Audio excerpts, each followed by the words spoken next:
सो Biot Savart law हमने सीख लिया अब। तो बायो सावर्ट लॉ पर एक सिंपल सा एग्जांपल है कि आपके सामने एक करंट कैरिंग वायर है आई, जो करंट आई कैरी कर रहा है इन एक्स वाई प्लेन। ठीक है, ये वायर जो है that is in X Y plane, और आपसे कहा जा रहा है कि ये एक्स एक्सिस के साथ थीटा एंगल बना रहा है।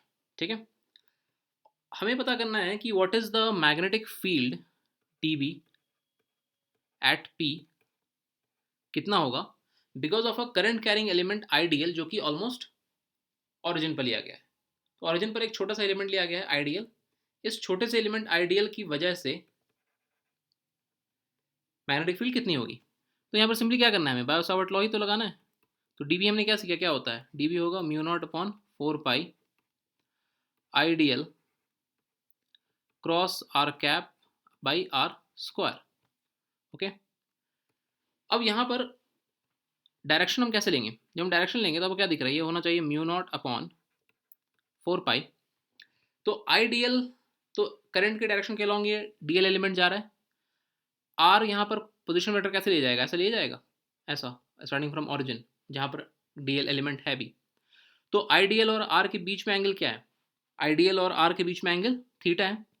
तो बेसिकली क्या बन जाएगा आईडीएल आर कैप का तो मैग्नीट्यूड क्या होगा 1, तो IDL into sine of theta divide by R square.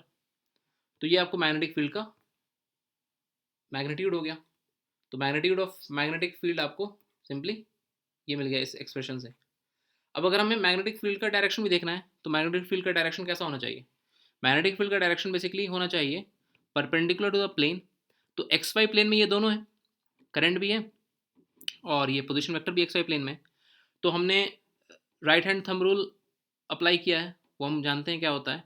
तो उस हिसाब से पॉइंट पी पर मैग्नेटिक फील्ड अल्टीमेटली किधर जाएगी, point P magnetic field into the plane जाएगी। ठीक है, तो पॉइंट पी पर जो भी मैग्नेटिक फील्ड होगी that magnetic field will go inside the plane. तो यहाँ पर मैग्नेटिक फील्ड जाएगी इनटू द प्लेन, यानी कि डायरेक्शन मैग्नेटिक फील्ड का क्या होगा, डायरेक्शन हो जाएगा माइनस ऑफ के कैप। ठीक है, तो ये सिंपल सा एग्जांपल था। अब एग्जांपल हम और देखते हैं।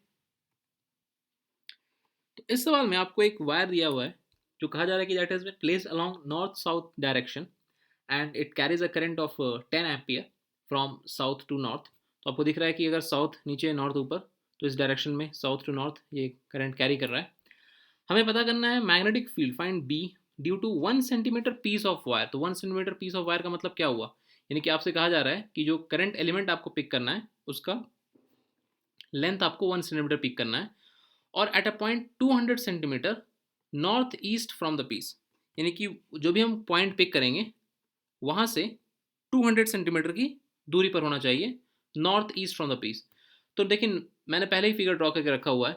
तो नॉर्थ ईस्ट क्या होता है, नॉर्थ ईस्ट का मतलब होता है कि इस लाइन के अलॉन्ग जो लाइन यहाँ और यहाँ दोनों में क्या एंगल बना रही होगी, 45 डिग्री एंगल बना रही होगी।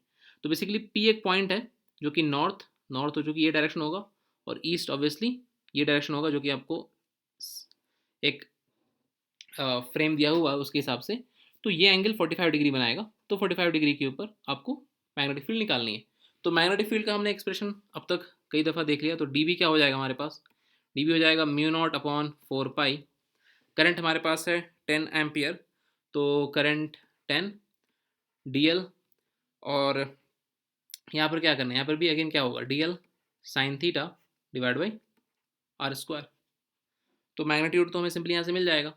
तो अब म्यू नॉट की वैल्यू है, तो म्यू नॉट की वैल्यू होती है 4 पाई इंटू 10⁻⁻⁷।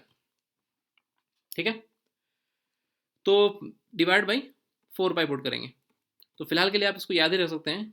एक्चुअली दिया होता है सवाल में mu naught value is 4 pi into 10⁻⁻⁷ जो उसका मैग्नीट्यूड है, इंटू 10 कर देंगे।